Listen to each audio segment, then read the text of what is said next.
topography.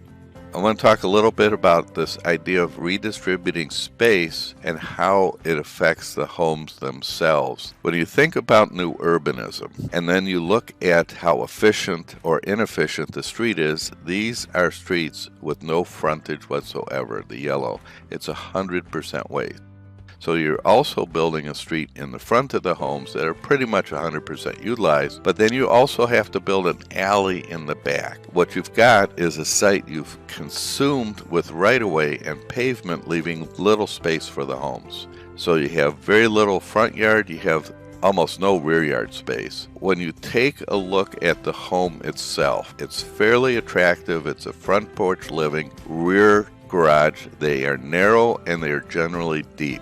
There's a minuscule percentage of that perimeter of the home that actually is viewable. The side view is non-existent. It's only the front view. They parallel each other so that width is your presence. So you're looking onto parked cars in the front and onto parked cars in the rear. How do you create walkability?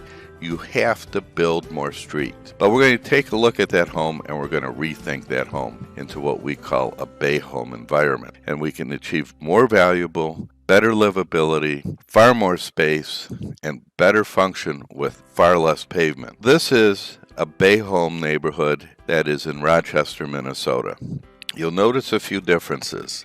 There's not necessarily a street in the front. A larger percentage of the home has a quality panoramic view because we're staggering the homes. An increased facade exposure increases the curb appeal. The front view on some are parked cars if they do front to street, but not all of them front to street. That's a 2 or 3% of your entire day that you're in the back of the home, parking your car, going in and out of the development. We're more worried about that 97 to 98% of your day where you're actually living in the home on the opposite side of where the garage is. So we're redistributing the space to squeeze the space garage to garage and then increasing the space where you actually live.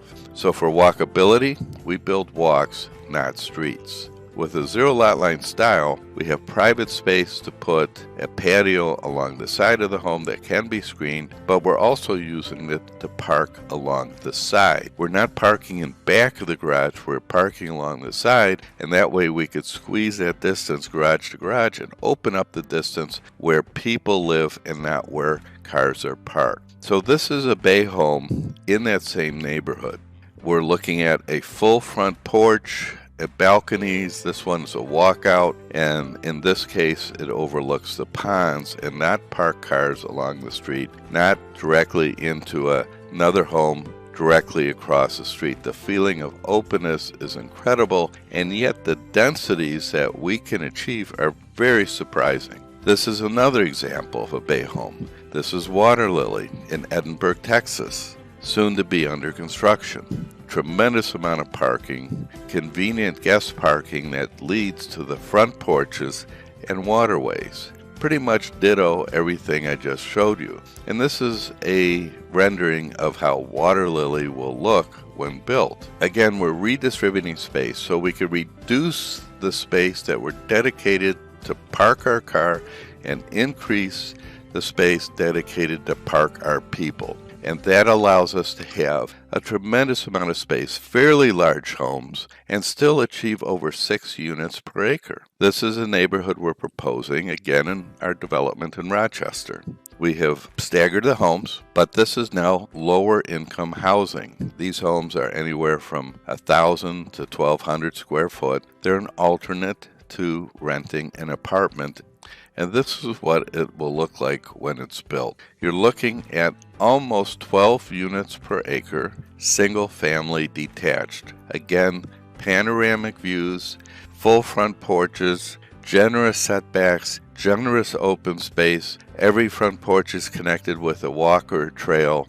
Now, while the bay homes